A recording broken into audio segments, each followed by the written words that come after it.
Yo, what's good, YouTube? It's your boy, Dr. PG NGM, back from Engineers to the Streets with another YouTube video banger, man. Yes, sir. Yes, man. Welcome to the Lion's Den. We gonna talk about this, man. We are gonna talk about this. Whoo! We just watched the VERGIL Ortiz Jr. versus Frederick Lawson. Those of you know, we call this segment the 3-minute round rundown. This is when I squeeze all the festivities, all the action that went down from the fight card into one 3-minute round bout, which is a professional boxing bout. You know what I'm saying? So let's get right to it. I'm not gonna hold you too long because this video can't be too long. It's gonna be longer than the main event of the fight. You know what I'm saying? But anyway, let's get that clock up there and let's get it popping, man. First off, we saw Raul Curio go against Elias, man, and he beat him by stoppage. Be honest with you, I'm so my mind's all over the place from that stoppage. That premature stoppage. I don't even remember what round. I just remember Elias got stopped. You know, he had to cut over his eye. His eye was shutting up. So you know, shout out to Raul Curio. Raul Curio looked very he looked very good. I don't know how good he's going to be, but I'm excited to see the young man who's trained by Freddie Roach. You know, that's always a plus. You got Freddie Roach on your side. If Freddie Roach believe in you, damn it, I believe in you too. All right, let's get right next to the next fight, baby. We got Ismael Barroso. You know, and he beats Dazn,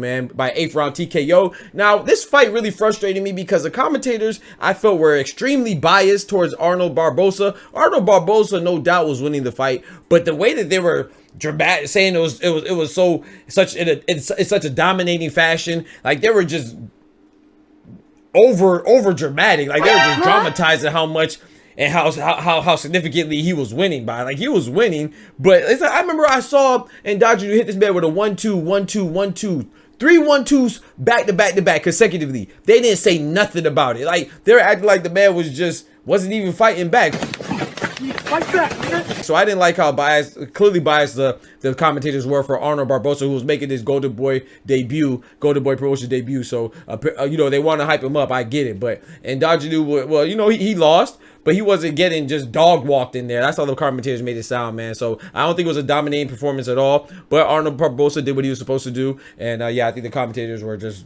they were just being ridiculous with that one. Anyway, now let's get to Ismael Barroso. Ismael Barroso, those of you unfamiliar with his name, that's the same guy who fought Rolly Romero, and you know, it was a premature stoppage by none other than Tony Weeks, who we'll get back to a little later. It was a premature stoppage, I believe, in the 9th round, but Ismael in favor of Rolly Romero. So you know, Ismael Barroso was coming back with a vengeance. You know, he's an older gentleman. I think he's like 40, 41. Damn. I'm sorry. Something like that. But yeah, he knocked out Ohara Davies in the 1st round. Know your fucking place, trash. He ain't leave nothing up to judges, nothing up to referee, nothing. But that man got hands of stone, man. You know what I'm saying? Shout out to Roberto Duran. You know, that man hit him with the El Mano Dora. You know what I'm talking about? For my Hispanic people out there, man. Big salute. All right, now here for the main event. This is where Tony Weeks comes in. We had VERGIL Ortiz Jr. going against Frederick Lawson. You know, VERGIL Ortiz was coming off that hiatus. You know, he was inactive since, I believe, 2022. Towards the end of 2022, he didn't fight since, I want to say he didn't fight since August 2022. Don't quote me though. And then you know, so he had about a year and a half inactivity. He didn't fight all the 2023, so he was coming back. You know, and Bitch, I'm back. I'm popular the man. I did not come to play with you hoes. I came to slay, bitch. This was his time to showcase his skills and show not only showcase his skills, but also show build some of that self-confidence back up to let you know, because you know, you want to be able to showcase your skills and show that you still got it and stuff like that, and prove to yourself, you know, that you're still the same person. But Tony Weeks wasn't having none of that. Tony Weeks strikes again. You know what I'm saying? He strikes again. Not like this. Not like this.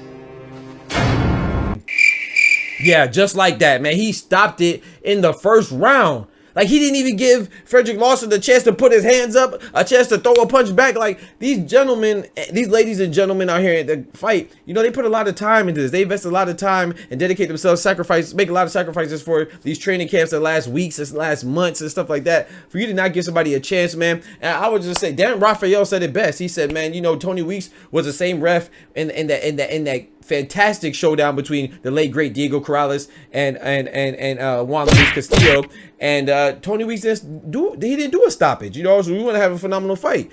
But That's the same. How is that the same Tony Weeks that just made this premature stoppage? What? That ill-advised stoppage. What? That terrible stoppage. What? So I don't know, man. Maybe, you know, Dan Rafael said maybe it's time for him to retire, and you know, I kind of second that, man. I don't know, unless Tony Weeks is getting paid off for a first round stoppage. I don't. That made no sense, man. So I don't know, man. I think Tony Weeks did the boxing world an injustice. I like Tony Weeks too, man. I met him before. You know, he was a very dope dude. You know what I'm saying? Took a couple pictures with me and stuff like that. But this, I gotta call it like it is. That was a terrible stoppage, man. But shout out to my boy Tony Weeks. Big salute to him. But you kind of messed that up, man. But Vergil Ortiz, nonetheless, first round TKO. And that's what it is, man. So this is one round. I can't even talk because I'm just like, yo, I'm just bamboozled by that, bro. Hey. But it's a 3-minute round rundown. You know what I'm saying? Vergil Ortiz takes the dub. Ismael Barroso takes the dub. Barbosa takes the dub. And Raul Curio takes the dub, man. So I appreciate y'all rocking with me as always, man. Love y'all for real. Don't forget to like the video. And yeah, man, we out. God bless. One time for boxing. Peace. That was crazy. From the hood to college, both worlds they had to meet. 6 degrees between us, so cold, we're about to freeze. But we're Florida boys, hot takes, we bring the heat. We're moving the culture, the engineers to the streets.